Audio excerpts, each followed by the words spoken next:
Hi guys, this is Vidas and welcome to another session of On the Bench with Vidas and Learn with Vidas series today specifically. And today I'm going to continue teaching you how to improvise Chaconne, but today we'll be doing this in A minor mode. Last time I did in G major for you, and this was hopefully helpful for Dawn and others who are in Total Organist community. And when I was thinking about the topic for today's lesson, Dawn suggested continuation of the series. So minor mode seemed to be like a natural direction to follow, right? So hopefully this will be useful to you. Let's now take a look at our registration, and we'll be good to go. We're using, of course, Grote Kerk Dordrecht, Verschoren from 2007, sampled by Svelling. And let's use principal 8 registration in both manuals if we need it. Yeah, and perhaps 16 and 8 in the pedals. Right, everything is set. So now let's talk about what we have achieved so far, right, and where to go next. Last time I taught you in G major several variations, right? The theme was ascending, basically tetrachord or 5 notes of the G major of C major scale, I think. C, D, E, F, G, right? Those 5 notes.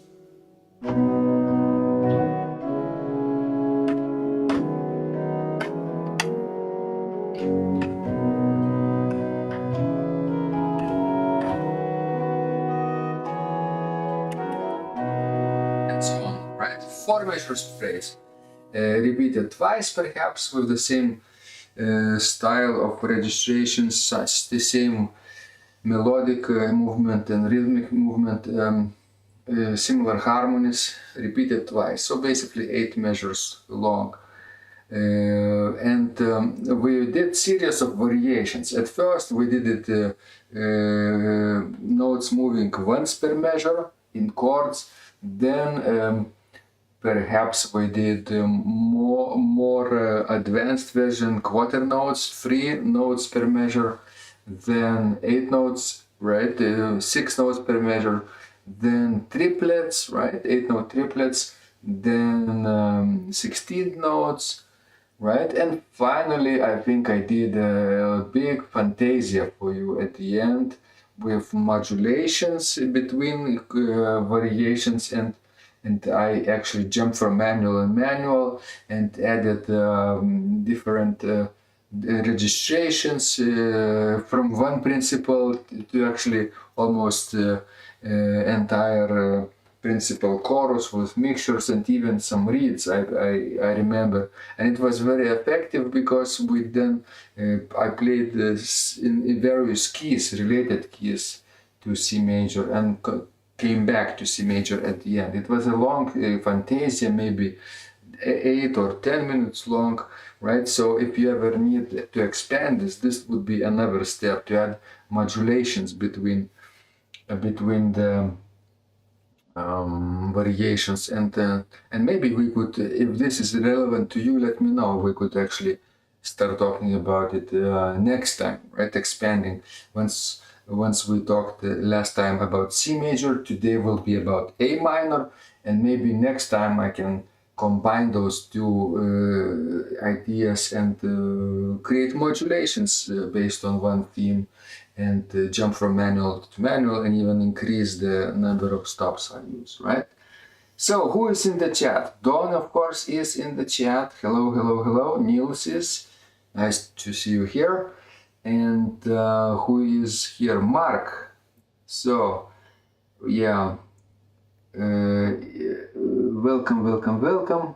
Let me know how you find my teachings, and hopefully everyone is either at the keyboard or thinking about the keyboard, because theoretically it's not very helpful just to understand what it is. It would be more valuable if you actually tried it out, either on the keyboard, on the organ, at the church, when you can, what I'm about to teach. Okay, so this is introduction. And now let's move to A minor, and today let's do another theme. It doesn't have to be ascending motion, it can be descending, very common theme. So let's take a look at the pedals. And the theme, if we are in A minor, the theme would be A, G, F, and E. You see? 4 pitches, as simple as that. But what is interesting, those 4 pitches would provide interesting harmonies for us. They also would move once per measure, and the first pitch, the first A, first scale degree in A minor.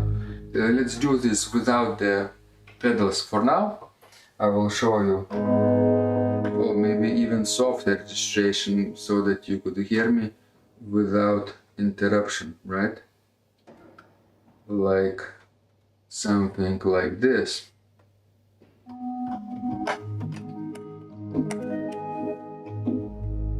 Yeah, that would be best.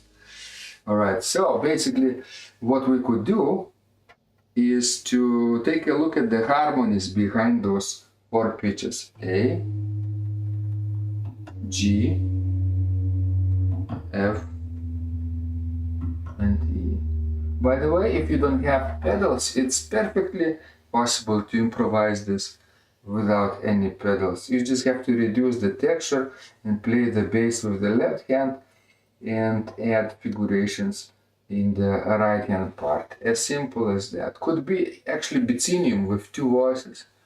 The left hand always plays the bass, and the right hand always plays soprano. That could be your starting point if you're just transitioning from piano to the organ. Okay, so what can we do? Of course, A minor chord, A, C, E would work on the note A in various positions. This, or this, right? Or this, or this.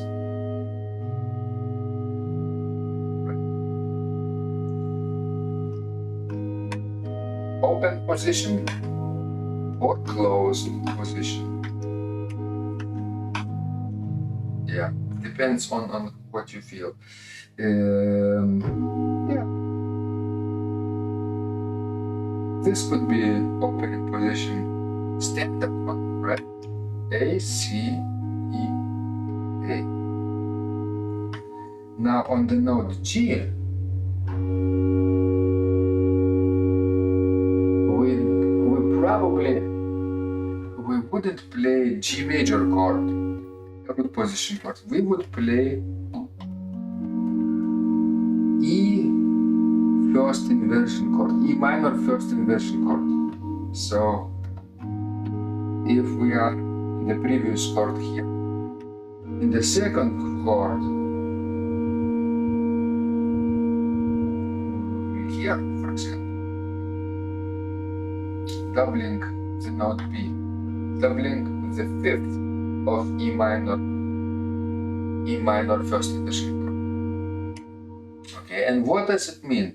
E minor first inversion chord is simply what?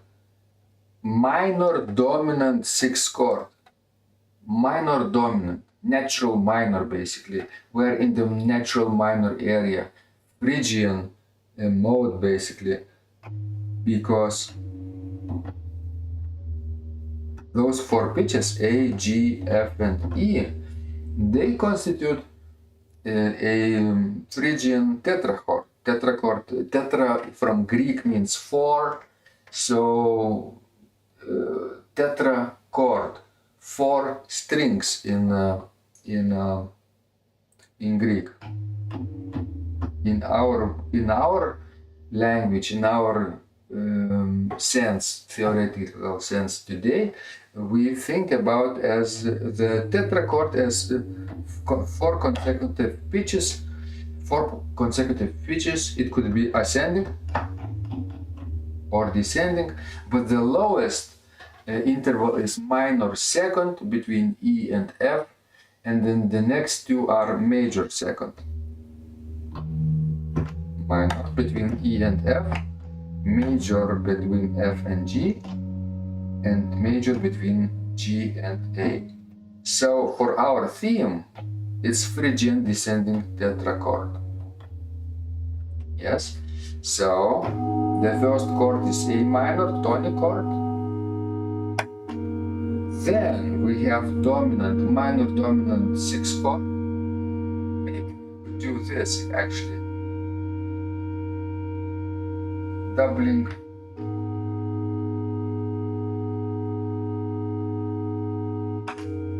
either E or B, depends on what comes next, right? But remember, the bass goes downward, upper three notes go upward, and that's why we can avoid forbidden parallel intervals for parallel fifths and parallel octaves.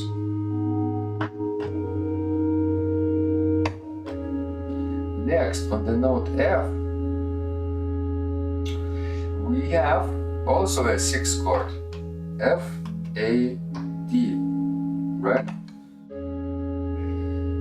So this is a root position chord D, first inversion chord from the note F. So this is what? Subdominant sixth chord, right? And then we have dominant chord E, B, G sharp, E. That's where actually pedal playing becomes handy, like here.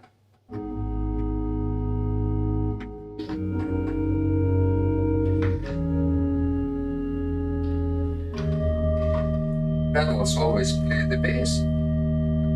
My hands are free with the three upper voices.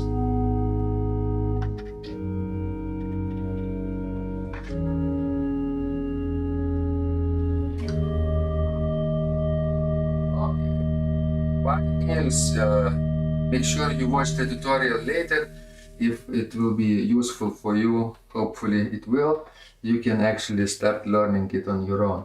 And Sean, hello. If you are on the organ, that's great, and you can join me what I'm doing. So I will be very clear for you.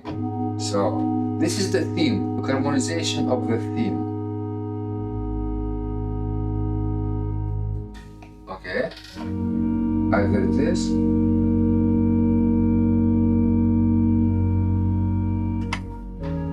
or this.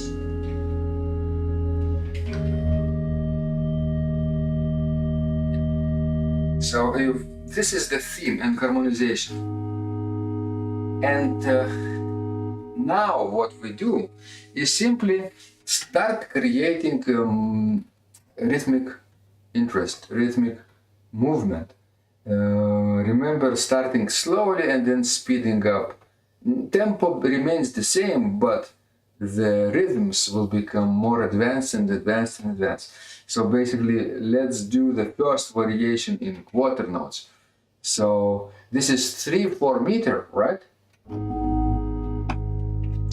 3/4 meters. The most simplest solution is simply use the same chords but in different positions on 3 different beats, and then you will have beautiful motion in quarter notes. Look, 2, 3. 1, 2, 3. 1, 2, 3. 1, 2, 3. Practice like this, okay? 1, 2, 3. 2, 3. 1, 2, 3. 1, 2, 3. Like this. The problem with this motion is if you want to do properly with proper voice leading, pay attention what happens between the third beat and the first beat. If the pedal is stationary for 3 beats on the note A, so you could do this or downward. Anyway, you can actually expand holding the alto note or this or this. Actually, that's a good exercise to do if you want be proficient in various positions of the same chord. Just simply play them from various pitch levels. Okay, but after that, when you have to connect beat 3 with beat 1, and from A minor go to the first inversion chord of E minor, then you have to be extra careful because pedals have to go down and the hands either all 3 voices go upward or at least some of the voices go up, you see? And one voice could be stationary if there is a common note between A minor and of course there is, because it's the distance of perfect 4 for 5th from each other, right? So there is one common note, A, C, E, and E, G, B. So therefore we have what? One common note, E. So you could do this. The note E, which happens right now in the middle. Look, my soprano goes upward from A to B. Alto remains at the same place. It's tied over note maybe, or just repeating. Tenor goes downward in parallel motion with the pedals from C to B, and we avoid forbidden parallel fifths and octaves. At least one voice goes upward and pedals goes downward. That's an interesting rule to observe and to follow every time. Okay, what happens next from this?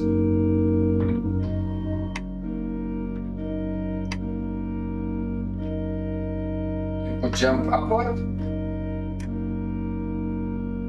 And now the next is very important.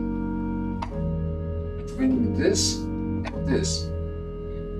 So again, parallel thirds are okay, but parallel fifths are not okay. So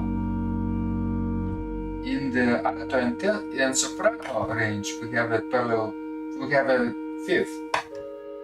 So they have to jump. One is jumping by a perfect fourth to A, and another jumping from B to D. It's a skip, not even a jump. And therefore we have perfect fifth, and here perfect fourth. Are you with me? So then we avoid perfect fifths. Perfect fifths would be if both voices go downward, this way. It's beautiful, but not in this style.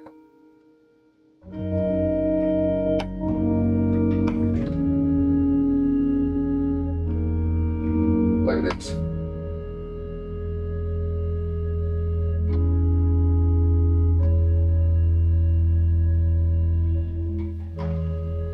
And then dominant. Between the subdominant and the dominant there is no common note, so we have to move three upper voices in different directions, right? Not stationary. Whenever we have a parallel forbidden interval, AA, perfect octave, that's where they go opposite.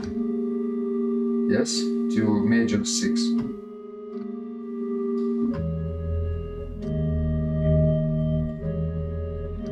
Perfect fourths are okay, but perfect fifths and perfect octaves are not okay. Alright, so are you with me? So let me play this variation for you. It will be quite enjoyable, I think.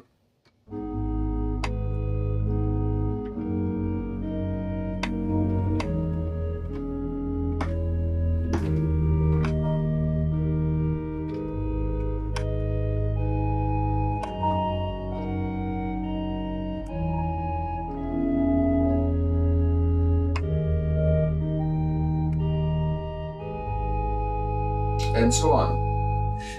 There is one danger where you go from subdominant to the dominant between D minor chord and the dominant. So between subdominant 6th chord and the dominant chord.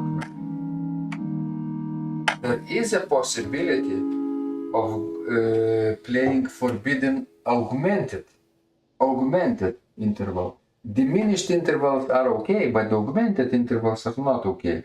So we have from F to G sharp, augmented forbidden second. So this be forbidden jumps. Even though we don't have any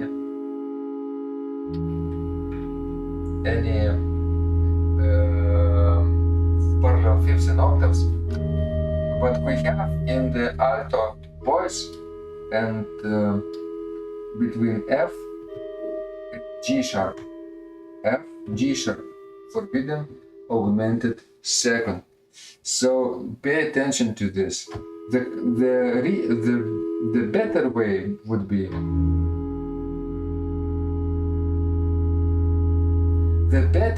if you ever end up in this situation, actually. Yes, in a 6th chord we don't normally double the bass, not doubling the bass. But if you are doubling the bass and you have to get out of the situation, so it's better to use open position between this chord, 3 upper voices, wide intervals, and then you could actually jump between F and B.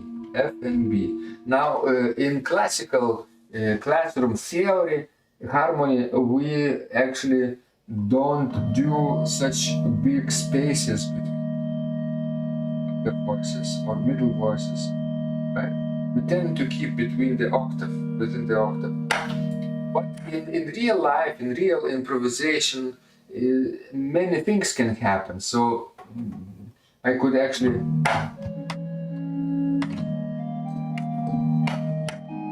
it's actually quite beautiful if you take a solo in one voice and play it higher than the rest of the voices. In classical classical musical theory and harmony, it's out of range, and we have to keep like a choral range between the voices, between three upper voices, no more than perfect octave. All right, and only between the bass and tenor could be an octave and a half, I think. Right. So, but in real life, if you improvising, feel free to do this if you feel that your melody has to go upward or downward. Except forbidden augmented intervals are out of order here, and of course forbidden perfect fifths and octaves, right? So next, after this variation, after quarter notes, we could use a little bit, we could go faster from now on, since if you watched my previous tutorial, you know what comes next. After quarter notes, we could have the eighth notes. So the eighth notes, I won't use the pedals for you, because I won't show you the pedals, because pedals are always the same: A, G, F, and E. A, G, F, and E. But looking at the manuals, it's probably a good idea to see what happens next. I could use the same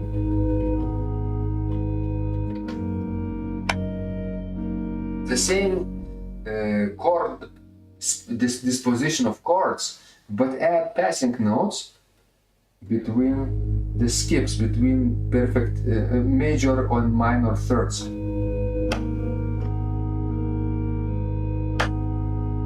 know, you see what happens here between A and C, soprano and tenor. There is a place for immediate passing note, and back and forth.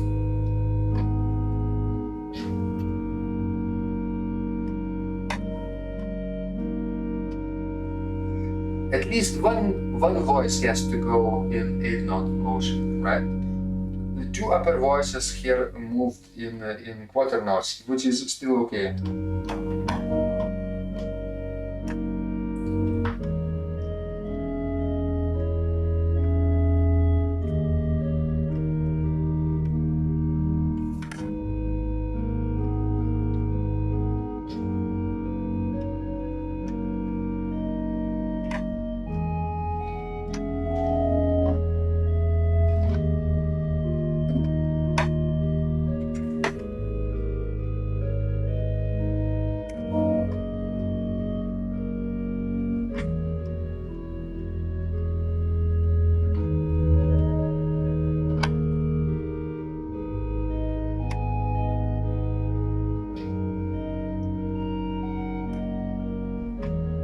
I'm still variating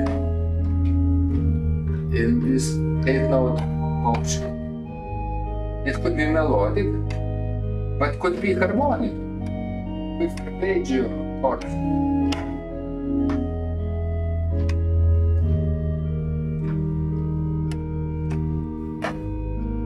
So practice like this, sometimes creating melodies and sometimes chords.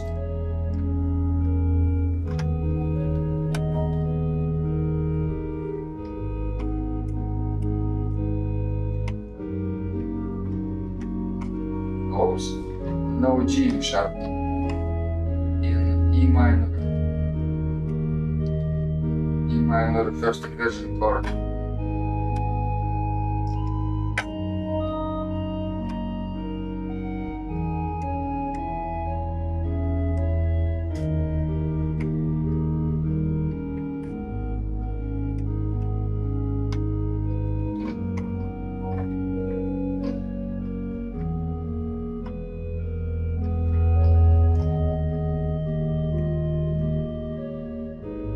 So on.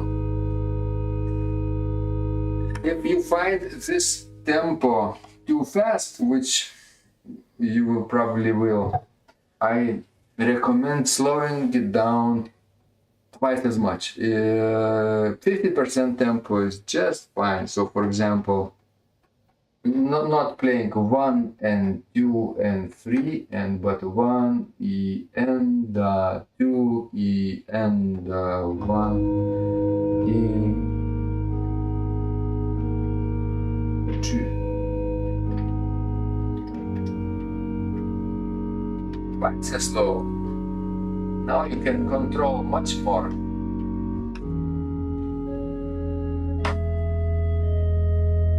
And wherever you see opportunity to play parallel thirds and sixths, do this either in parallel motion or in contrary motion.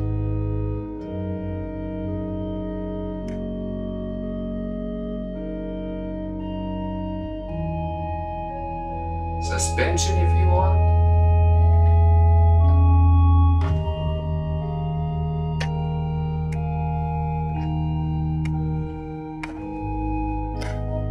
Play this all day, but of course you want faster. Next variation with 3 notes per beat. Triplets.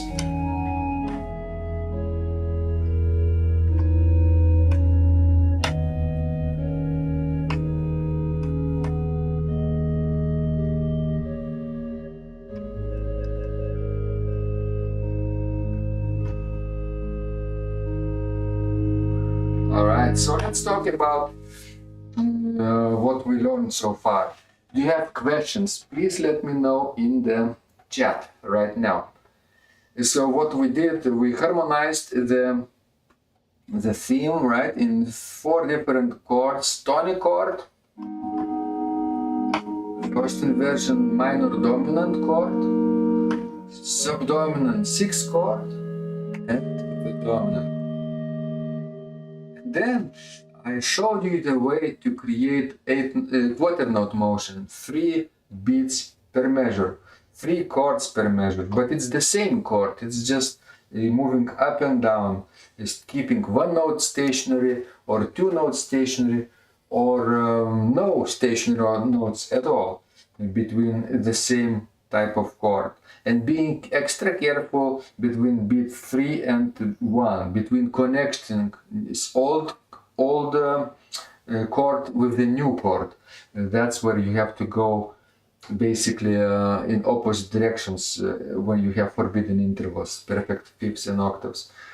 Right, so then of course we did 8 note motion next, and that was very interesting to create parallel third motion between the upper voices or middle voices, and that was what we did.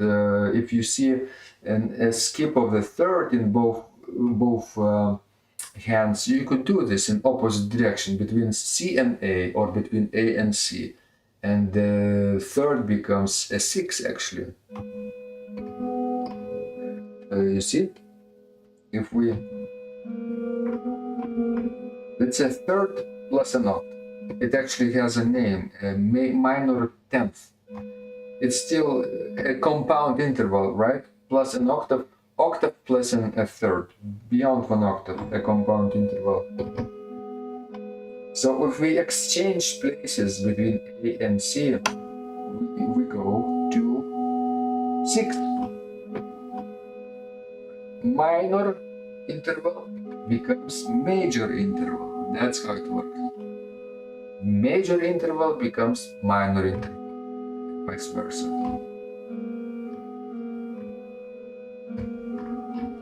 All kinds of parallel motion. This is contrary motion, right? Contrary motion, but still with passing notes. And we could do, of course, this parallel motion up and down.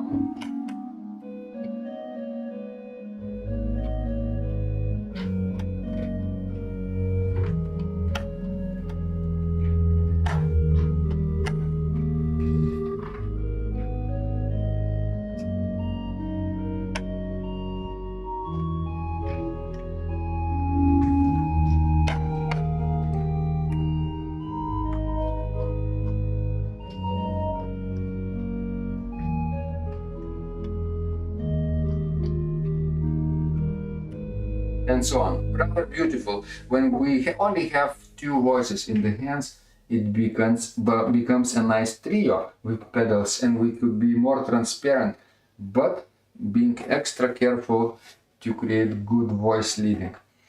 Yeah.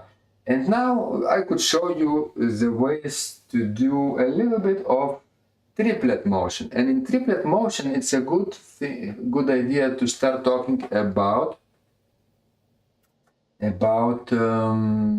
neighbor tones. We talked about passing notes in 8-note motion, pam pam pam pam pam, in the same direction if we go upward or downward. But if we have two stationary notes, A and A, C and C, E and E, right, in that A minor chord, if we have between two beats, we have stationary notes, that's where you could create actually neighbor tones. Between C and C, you could play downward or upward. You see? Between A, upward or downward. G sharp, depending on the chord. It doesn't work with E minor chord, but works with E major chord. Right? From the note E could be downward or upward, right? So what I'm going to do now is to show you a way to create nice triplet motion. Or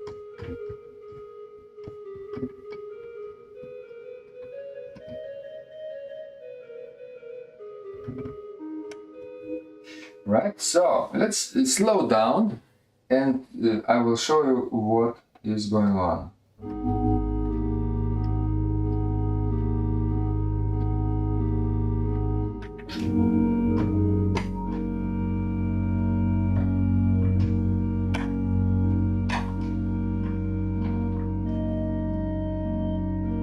Only one, probably, the voice at a time, better moves.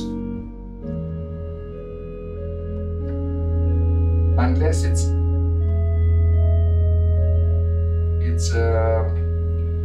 parallel thirds or six, like here. Here we have a 6 in the middle. So you could do.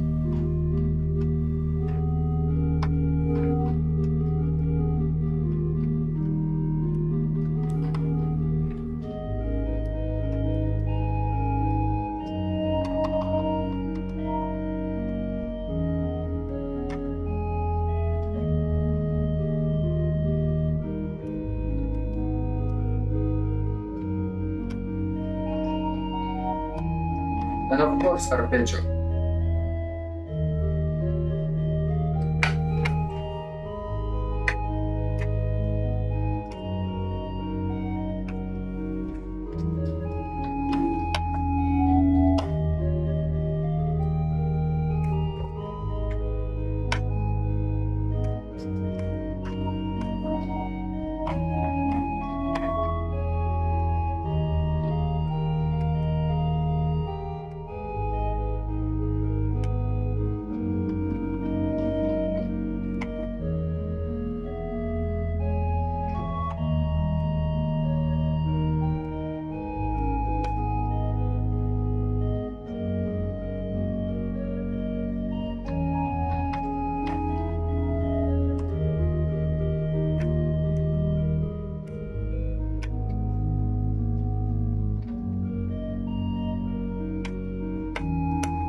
Okay, just play around with these beautiful triplets and you will see that it becomes less intense. But of course, you need to slow down twice as much.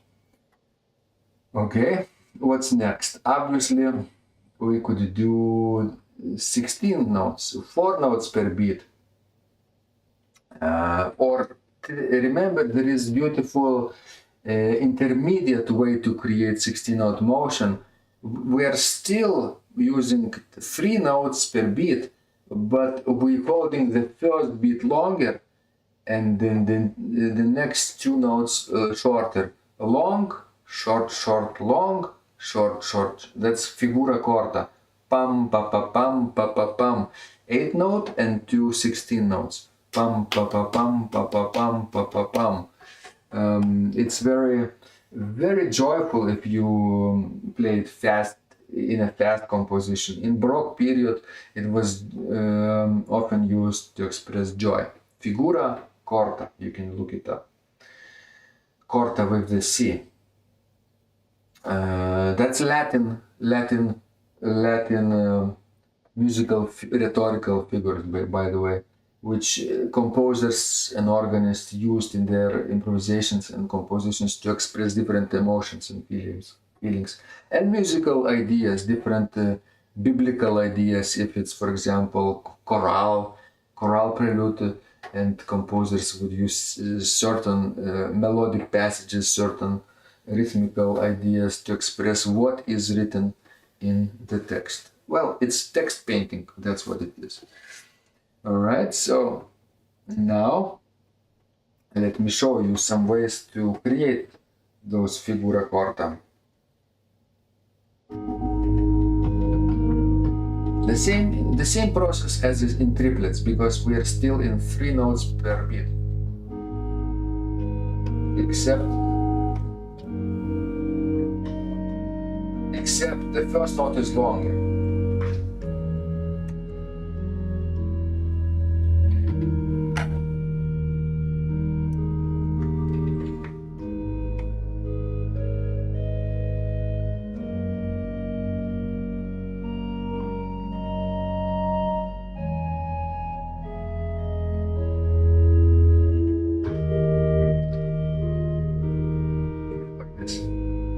And if you play it fast enough,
I also could play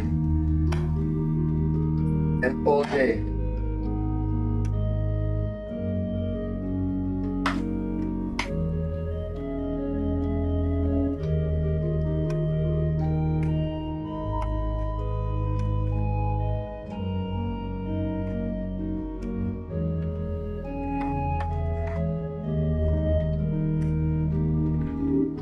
And so on, right? It's interesting to do this, by the way, but remember, I also played with some rhythms in the pedals. Let me show you what I did. I simply did 1, 2, 3, 1, 2, 3, 1, 2, 3, and 1, 2, 3, and 1. I repeated this chordal note in the bass 1, 2, 3, and 1, 2, 3, and 1. It doesn't change anything, but it adds a little bit of rhythmic drive if you need, right? Of course, there is this figure 2, 3, 2, 3, 1, 2, 3, 1, 2, and 3, and 1, 2, and 3, and 1, 2, and 3, and 1. Yes, now we are expanding a little bit what we do in the pedals, like here, 1. I could create arpeggio in the pedals.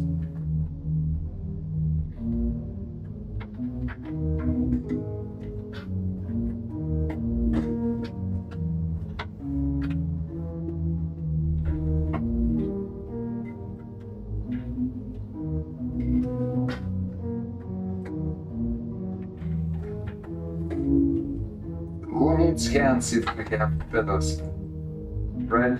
I'm just playing around with arpeggios. And when you're doing this, it's actually hypnotic, as Don says, but not only hypnotic, it actually helps to create two melodies at the same time in one voice, two voices in the pedals. Let me show you what I mean.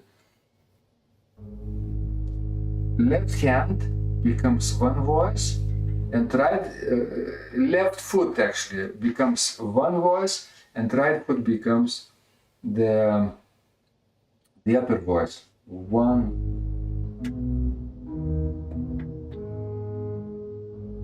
and 1.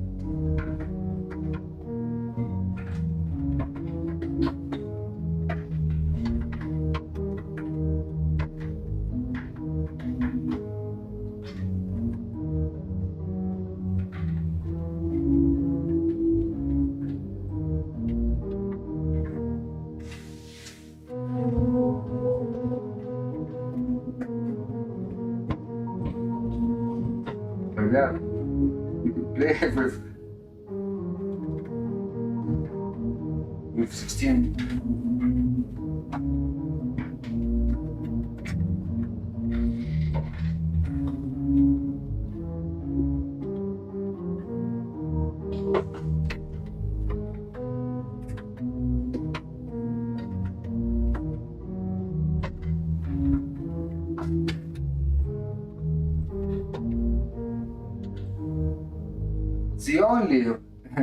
The only trouble here with this kind of thing is to actually play it slowly enough and master your chords in the feet, right? So that you could play what you're playing with the hands, instead you're playing with the feet, your chordal structure, your arpeggios, and avoid forbidden perfect fifths and perfect octaves.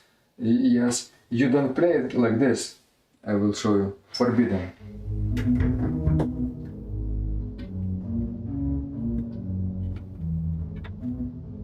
That would be bad, right? Except the first chord is good, and the last chord is good. Tonic and the knot and the dominant, but the middle two chords should be not root position chord, but sixth inversion, first inversion, G, B, and E. So, like this. This is good. And so on. Right? So, good idea actually to do even probably tutorial on pedal solos, right? Let me know if you need this kind of training to create. If your hands hurt, for example, and you don't want to play today with the hands, you could create a beautiful prelude and even postlude only with the feet, with your 2 feet. hypnotic large registration, of course. Let me show you what I mean. Principal bass, octave bass 4, mixture, posaune bass, and trumpet bass. Look what happens if I do this.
And so on. Did you see this? Okay, I hope you did. Oh, I didn't show you my feet. I'm sorry. Let me do this a little bit, a little bit for you, okay? Let me improvise just with the feet, okay? Here is my pedals, and here is a little bit of Chaconne for the feet.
So, I hope you enjoyed it a little bit, right? So let's put it all together and play a little bit of ending variations. Some like Fantasia style. I don't think I will modulate between manuals and do stuff like I did before, but you will hear quite a few fantasias in this playing as well. Let me show you beautiful principles, of course, principle and octave, yeah, and we don't need too many stops at first, like this. So let me play around what I've been talking for this hour, is starting slowly and building up the drive in the rhythms, right? And creating more advanced melodic and rhythmic values, right? Faster, faster, faster. The tempo will remain the same, but hopefully the texture will become thicker and thicker. Enjoy.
So, this was fun. Actually, I did modulations and different fantasias between the manuals, and actually started building up principal choruses in both manuals and pedals. So you saw increased speed, increased energy, and of course different harmonic colors between A minor. Then I did in B minor. Then I moved to G major, then C major, right? And then finally, I think I did again in A minor, using all of those beautiful stuffs that you can see right now. So this is just an example of what you could do and how you could expand. And I think this will be useful not only for liturgical organists who want to play variations and chaconnes for preludium, for prelude and fugue, and prelude and postlude, for example. But you could actually expand it like I did and play it after the service into a short recital, expand it. And if anybody asks you to demonstrate the organ stops that you're using in the church, like I do a short organ tour, this could be a perfect vehicle to do this. Choose a theme, major or minor, and then gradually start building up those registers and stops in various keys using the same key, using the same theme. And that will be very, very extremely effective, especially if you practice slowly, twice as slowly at home first. Lots to learn, lots of ideas. Yes, Don, you're right. So hopefully this was useful to all of you guys. If it was, thank you so much for your donations, support, memberships, Total Organist community. Everything is coffee, right? Buy me a coffee. Everything is so much appreciated and helpful. So, if you want another training, let me know, and I will consider it. Send me your requests. Of course, I do priority for my Total Organist community, for my supporters, channel members, things like that. And but everyone is welcome to send your requests to learn things next.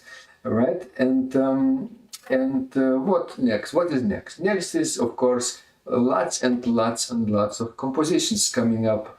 You heard me compose within the last couple of weeks lots of piano stuff, and I actually created those meditations into a collection of separate book, and now we'll release it tomorrow as a separate standalone piano meditation book, which you of course will be first to know tomorrow. And of course after that I will start composing about organ meditations and do the same. 12 organ meditation will become, of course, the next book. Thank you so much, Sean, for your donation. It's really appreciated, and I really think you apply my tips in your practice, and I hopefully will hear you play it. Maybe upload it to your own YouTube channel. Start a little bit of adventure of your own and start sharing those musical ideas that we are building it here, and it will be a very nice musical challenge. For example, Dawn, I know, is practicing, and Dawn could of course upload some of her better recordings, more polished recordings on YouTube for others to share as well. And of course Niels, who had to run before, he has his own YouTube channel. Other regular organ fans from this channel, like Rin Schalkwijk, has a very well-known YouTube channel and creates nice videos, so check it out as well. And let's keep all sharing those musical ideas and see what happens next. And remember, when you practice, miracles happen.